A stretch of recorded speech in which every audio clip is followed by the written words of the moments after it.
Krishna Hare Krishna Krishna Krishna Hare Hare Hare Rama Hare Rama Rama Rama Hare Hare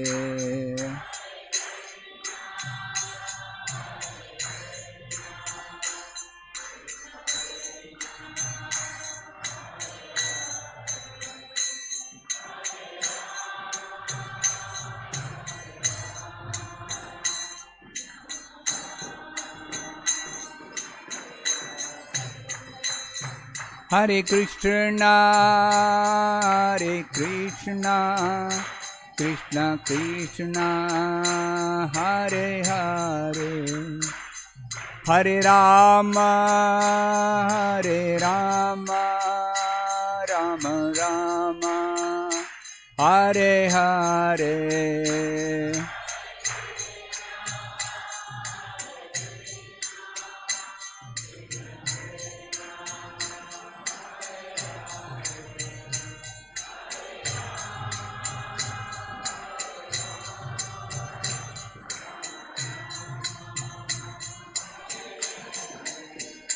Jaya Krishna Balaram, Jaya Krishna Balaram, Krishna Balaram, Jaya Krishna Balaram.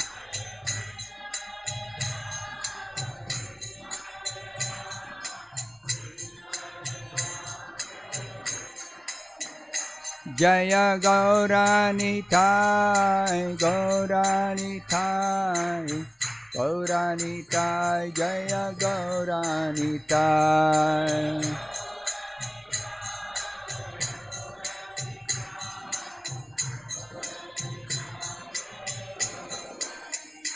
Jaya Radha Krishna Chandra, Radha Krishna Chandra Radhe.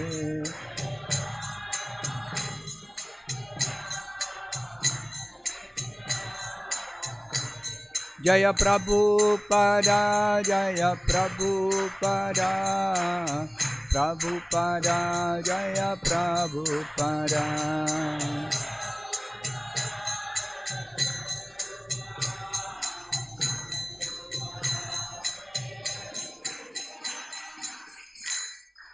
Jai Om Vishnupad Paramahamsa Parivrajikacharya Ashtottara Shata Shri Srimad His Divine Grace A.C. Bhakti Vedanta Swami Prabhupada Ki Jai ISKCON Samstapakacharya Savior of the whole world Jagat Guru Srila Prabhupada Ki Jai Srimad Bhagavatam Ki Jai Nitai Gaur Premanande Hari Bol Om Namo Bhagavate Vasudevaya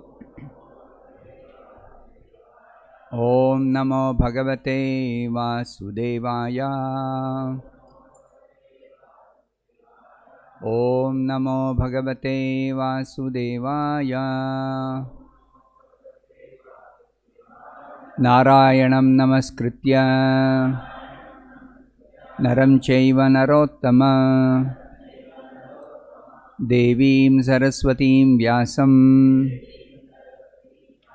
Tato Jayamudiraye Nashtaprayeshu Bhadreshu Nityam Bhagavata Sevaya Bhagavati Uttama Shloke Bhaktir Bhavati Naishtiki.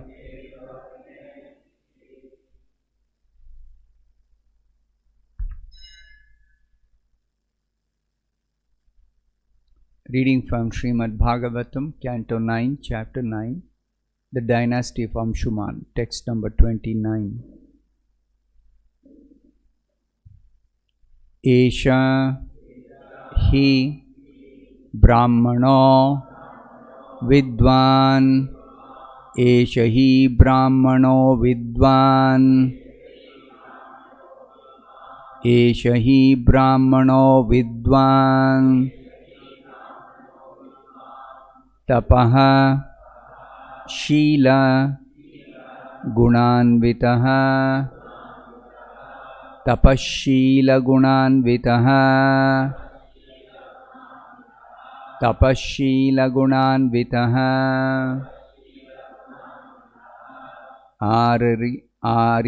आरिराधयिषुर्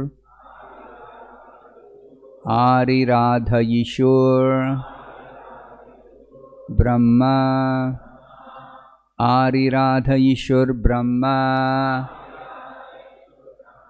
आरिराधयिषुर्ब्रह्मा महापुरुष संज्ञितं महापुरुषसंज्ञितं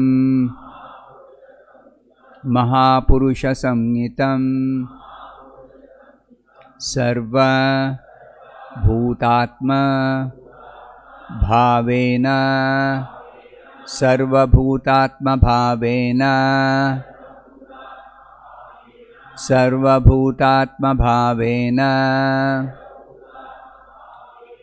भूतेषु अंतर्हितं गुणैः भूतेष्वन्तर्हितं गुणैः भूतेष्वन्तर्हितं गुणैः एष हि ब्राह्मणो विद्वान् तपःशीलगुणान्वितः आरिराधयिषुर्ब्रह्मा महापुरुषसंज्ञितं सर्वभूतात्मभावेन भूतेष्वन्तर्हितं गुणैः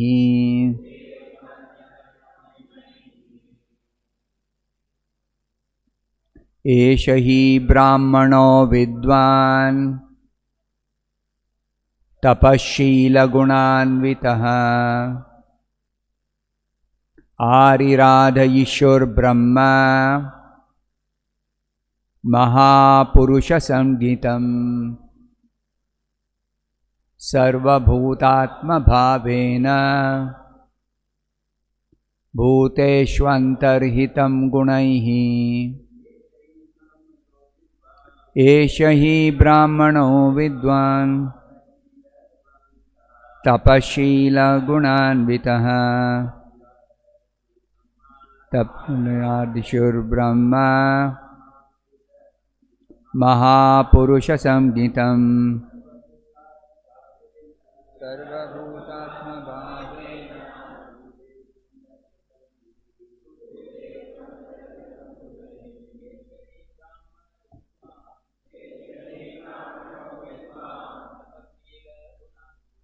तपःशीलगुणान्वितः आरिराधयिषुर्ब्रह्मा महापुरुषसंज्ञितं सर्वभूतात्मभावेन भूतेष्वन्तर्हितं गुणैः एषः this he indeed Brahmanah a qualified Brahmana Vidwan learned in Vedic literature tapaha austerity Sheela good behavior Guna anvitaha endowed with all good qualities Ariradhaishuhu desiring to be engaged in worshipping Brahma the supreme Brahman Mahapurusha the supreme person Krishna Samgnitam known as Sarvabhuta of all living entities Atma Bhavena as the super soul Bhuteshu in every living entity Antarhitam within the core of the heart Gunaihi by qualities. Translation and purport by His Divine Grace A.C. Bhaktivedanta Swami Prabhupada. Translation. Here is a learned, highly qualified Brahmana engaged in performing austerity and eagerly desiring to worship the Supreme Lord, the Super Soul, who lives within the core of the heart in all living entities. Please repeat this translation. Here is a learned, highly qualified Brahmana engaged in performing austerity and eagerly desiring to worship the Supreme Lord, the Super Soul, who lives within the core of the heart in all living entities. Purport by Srila Prabhupada. The wife of the Brahmana did not regard her husband as a superficial Brahmana who was called a Brahmana merely because he was born of a Brahmana family. Rather, this Brahmana was actually qualified with the Brahminical symptoms. Yasya yallakshanam proktam. Bhagavatam 7.11.35. The symptoms of a Brahmana are stated in the Shastra. Shamodamastapashaucham kshantirarjavam evacha jnanam vijnanam astikyam brahma karma swabhavajam. Peacefulness, self-control, austerity, purity, tolerance, honesty, wisdom, knowledge, and religiousness. These are the qualities by which the Brahmanas work. Bhagavad Gita 18.42. Not only must a Brahmana be qualified, but he must also engage in actual Brahmanical activities. Simply to be qualified is not enough. One must engage in a Brahmana's duties. The duty of a Brahmana is to know the Parabrahma, Krishna. Param Brahma, Param Dhama, Pavitram, Paramam Bhavan. Because this Brahmana was actually qualified and was also engaged in Brahmanical activities, Brahma Karma, killing him would be a greatly sinful act, and the Brahmana's wife requested that he not be killed. Thus ends the Bhaktivedanta purport. Om Ajnanatimmirandhasya Jnananjanashalakaya Chakshurunmilitam Yena Tasmai Shri Gurave Namaha. Nama Om Vishnupadaya Krishna Presthaya Bhutale Srimate Bhaktivedanta Swamin Niti Namine Namaste Saraswate Deve Gauravani Pracharine Nirvishesha Shunyavadi Paschatya Deshatarine Jai Shri Krishna Chaitanya Prabhu Nityananda Shri Advaita Gadadhara Srivasadi Gaura Bhakta Vrinda Hare Krishna, Krishna Krishna, Hare Hare, Hare Rama, Rama Rama, Hare Hare. These are words spoken by the wife of a particular Brahmana, and the Brahmana, of course, is described here by his own wife. That this Brahmana is not just a Brahmana by name, but he is highly learned.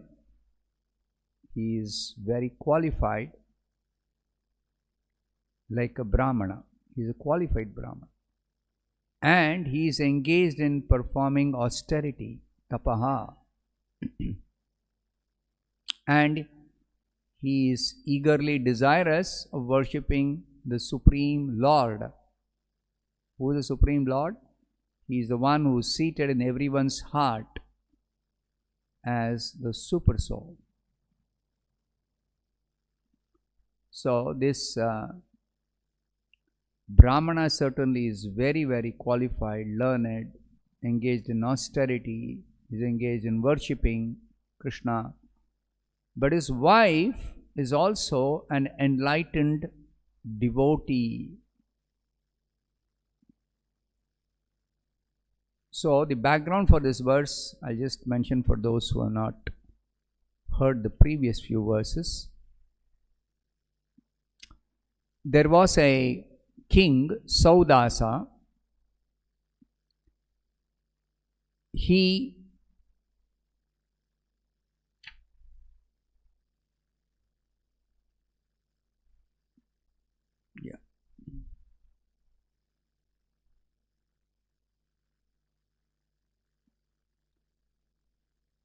he once went to the forest and was engaged in some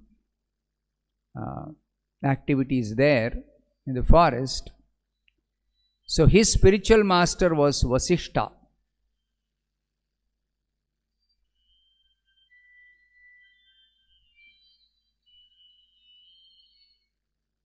His spiritual master was Vasishta, the great sage. And once this Saudasa, he invited his spiritual master for taking some food. So Vasishta agreed to visit this king in the forest. Now, while this Saudasa was in the forest, he came across a Rakshasa who was a man-eater. So Saudasa, seeing that this Rakshasa will unnecessarily kill so many human beings, Saudasa, the king, he killed this man-eater Rakshasa. That was his duty, to protect the citizens, to protect the people.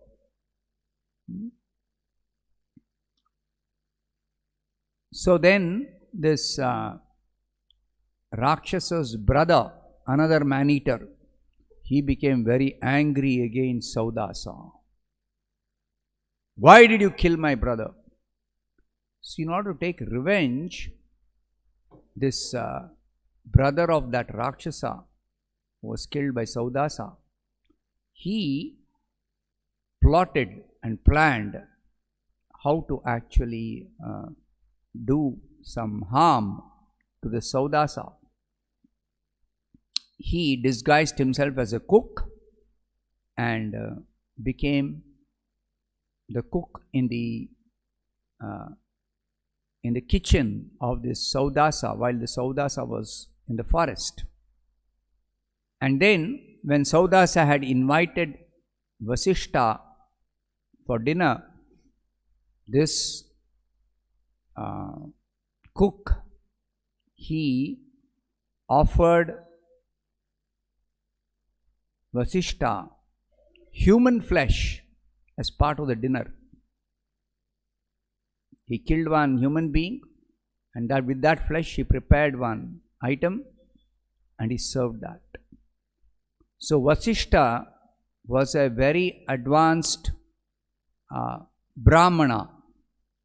So by his tapas shakti, he could make out that the flesh being served was not proper. It was human flesh. So Vasishta became very angry against Saudasa. You have called me and you have insulted me by offering me this untouchable human flesh. So Vasishta, in his anger, immediately he cursed Saudasa that you become a Rakshasa yourself. So Saudasa was completely faultless because he never intended to serve any such untouchable meat or flesh. But due to this cook who was actually planning and plotting to insult and put the Saudasa into trouble, his spiritual master Vasishta cursed him. So then this Vasishta, later on, he realized his mistake, that he has cursed a faultless king. He has cursed a faultless king. So this Vasishta, he performed some tapasya to become free from his mistake or sin of cursing a faultless person. But as far as Saudasa was concerned, he developed this Rakshasa mentality, desiring to eat human flesh. So while he was wandering in the forest, he was looking for some prey, some human being whom he can devour and eat that flesh. He saw one Brahmana couple engaged in sexual intercourse. So immediately he went there and pounced upon the Brahmana and was about to kill the Brahmana, devour the Brahmana. But the Brahmana's wife tried to stop him by pleading to him, "Please don't kill my husband." First of all, this Brahmana's wife was so enlightened, she identified this king as the king who actually is a descendant of the great Maharaja Ikshvaku, coming in a great dynasty. And she said that you are not a Rakshasa. You have been cursed to become a Rakshasa, but you are the great king. Saudasa, you are a descendant of the great Maharaj Ikshvaku. You are a Rajarshi. So you don't deserve to kill this Brahmana. Besides that, this Brahmana is engaged in giving me a son, a progeny. So, since I desire to have a son, please don't kill him now. She went on pleading, and she also described to that Saudasa turned into a Rakshasa because of the curse of Vasishta, that this Brahmana is not an ordinary Brahmana. This Brahmana is highly qualified, highly learned. He is engaged in performing tapasya. So the child born of such a Brahmana will also be highly qualified. Not only the Brahmana is qualified, his wife is enlightened, learned. She has herself got the tapashakti. A woman need not perform tapasya to get tapashakti. She simply serves her husband who is having lot of tapashakti. She shares that. Sometimes women wonder why in the Vedic literature only so many things are mentioned as duties or Brahmanical activities like tapasya, swadhyaya, etc. for the man or husband, but not for the wife. Because the wife, simply by being engaged in serving the husband according to the scriptures, shares all the benefits the husband gets by performing whatever tapasya, whatever worship, whatever swadhyaya. Everything she shares automatically without any separate endeavor. She shares the punya of the husband, 50%. But Shastra says, because she is in a dependent position by virtue of her position as a woman, if she commits any sin, the husband has to take 50% of the sinful reaction. And whatever punya she is getting by her chastity, by her strictly serving the husband does not get any share in that punya. See, this is the special position of a chaste woman who is, according to the Shastra, meant to simply serve her husband faithfully. So the husband's punya she shares, husband's papa she does not get even one bit. If the husband does any sinful activity, the wife does not get any papa share. And the wife's punya, the husband does not get any share. But the wife's papa, 50% the husband has to take. So, is it unfair? Shastras are unfair to women? No, not at all. Not at all.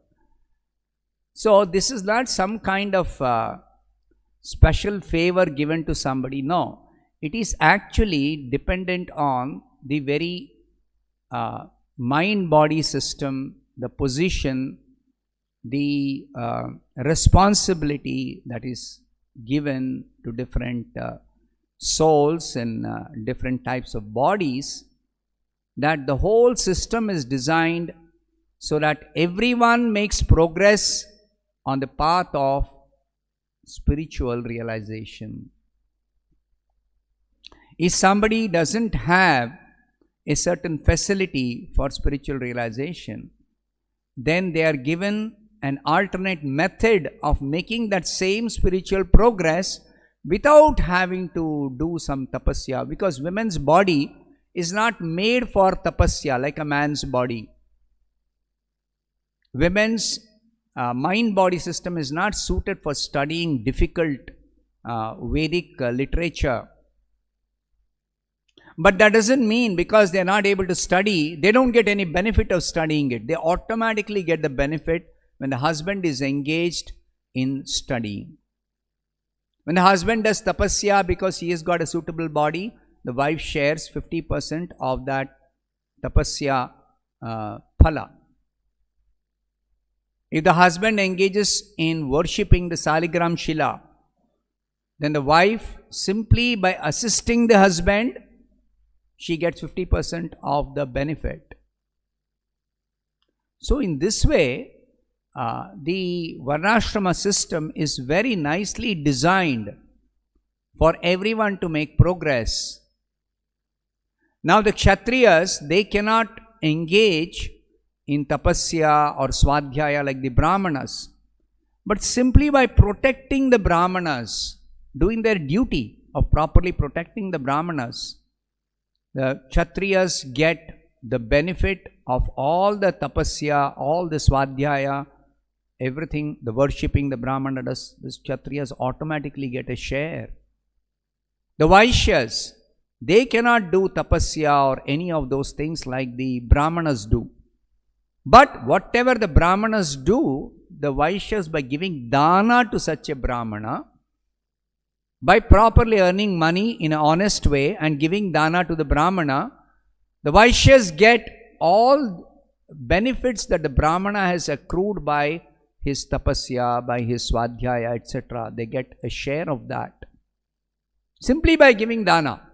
That's what the Shastras say. A Vaishya doesn't have to do tapasya, doesn't have to do all those the Brahmana is doing. But simply by giving dana to the Brahmana, the Vaishya gets so much of benefit. The Shudras, they don't have sufficient qualification to engage in many of the samskaras meant for Brahmana, Kshatriya, Vaishya. But simply by serving a Brahmana or a Kshatriya or a Vaishya sincerely, faithfully, they get all the benefits that the Brahmanas get by doing their duties, or the Kshatriyas get by doing their duties, or the Vaishyas get by doing their duties. The Shudra simply shares in that without having to separately do any of those particular activities. This is the whole Varnashrama system. It is a wonderful system that is designed for everyone's all-round spiritual progress. This is the highly evolved society in the Vedic culture. This is totally misunderstood in the modern context simply because some foolish, uninformed people claim I am a Brahmana without qualification simply because they are born in a Brahmana family. Neither they are doing any Brahmanical activities, nor they have any qualification. They are not benefiting themselves, they are not benefiting others also in the society. But they claim respect and position of a Brahmana.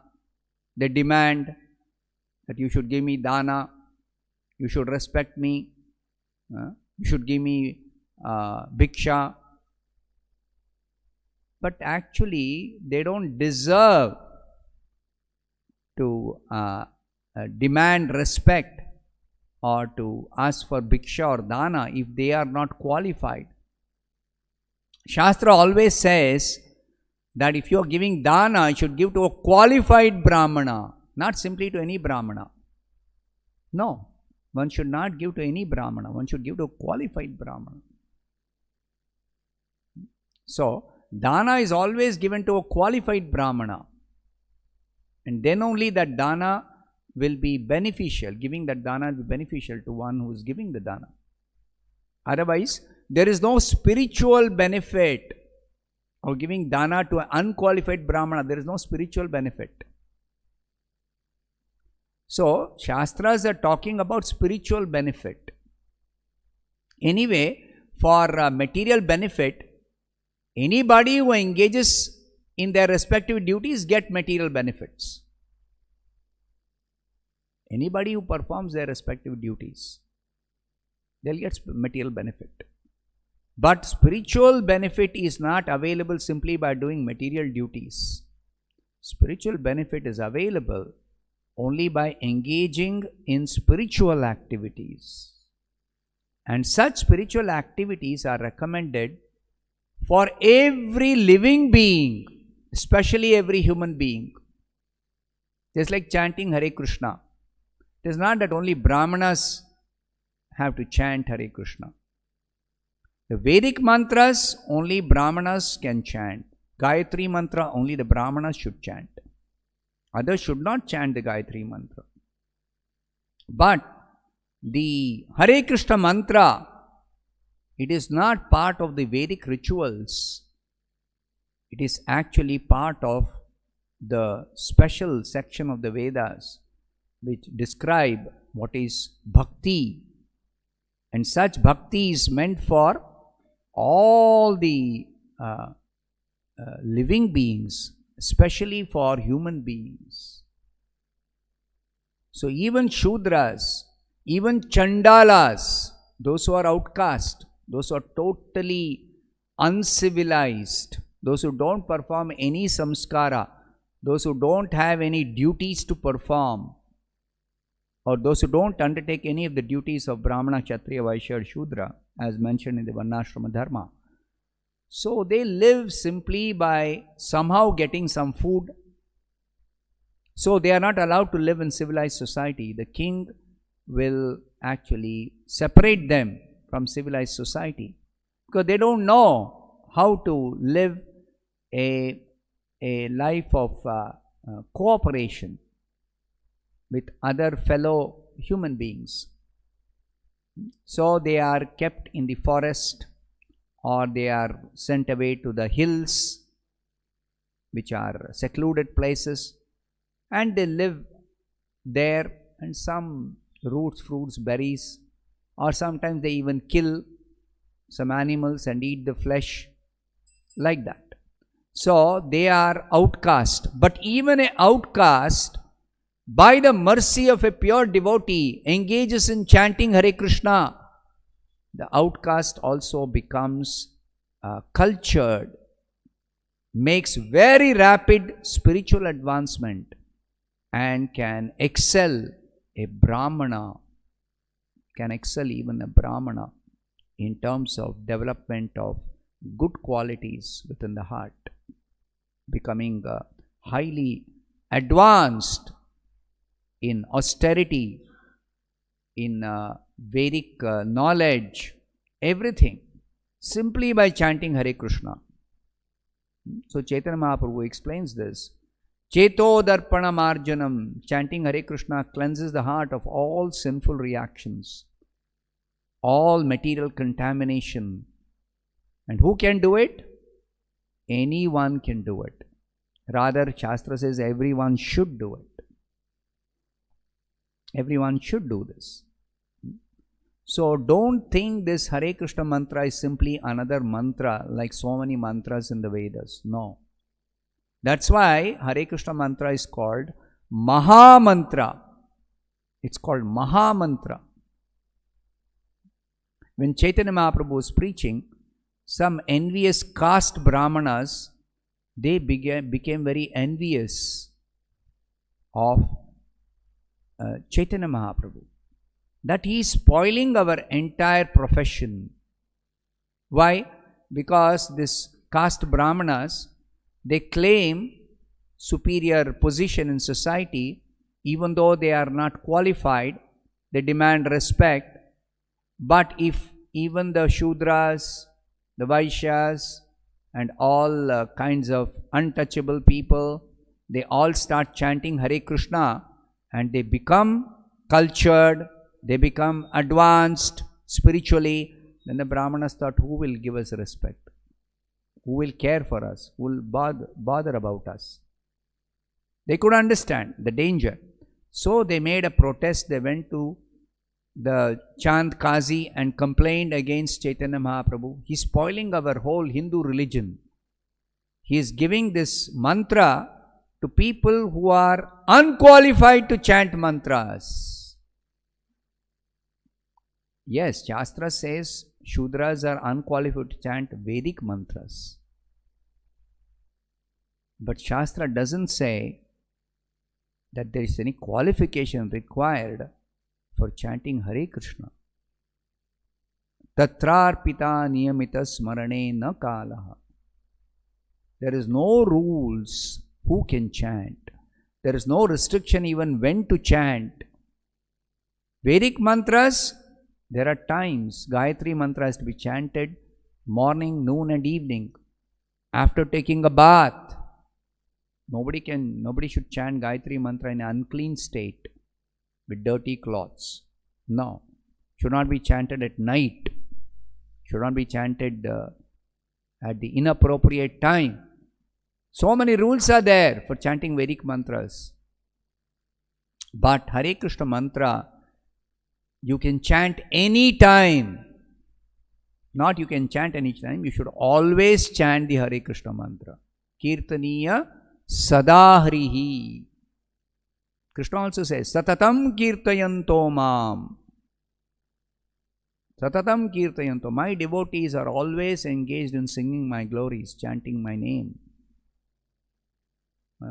So, Hare Krishna mantra is different than the Vedic mantras. So then Chaitanya Mahaprabhu, he explained what is the difference between Hare Krishna mantra and other Vedic mantras. Chaitanya Mahaprabhu taught this actually. What is bhakti? Who is eligible for practicing devotional service? And how even the Brahmanas, by engaging in their specific duties and giving service to the society, they are meant to actually progress further beyond the position of a Brahmana to become a Vaishnava. A progressive Brahmana gradually becomes a Vaishnava. And once he becomes a Vaishnava, then he no longer is engaged in Brahmanical duties alone. He actually engages in preaching Krishna consciousness. And such preaching he does without discrimination between somebody is a Kshatriya or a Vaishya or a Shudra or a Chandala. No discrimination. Like Narad Muni. He is of course a first class Brahmana, but he is greater than a Brahmana because he is a pure devotee. So he simply engages in preaching Krishna consciousness. He once preached to a hunter who became a first class devotee simply by chanting the holy name of the Supreme Lord. So this is the wonderful work done by Narad Muni. So a progressive Brahmana becomes a Vaishnava. That these caste Brahmanas do not know. They do not know what is the position of a Vaishnava and how they are themselves meant to become a Vaishnava. That they do not know. So I'll stop here. Today we are having a prize distribution for the book distribution marathon. Thank you. Hare Krishna. Grantaraj Srimad Bhagavatam ki jai. Srila Prabhupada ki jai.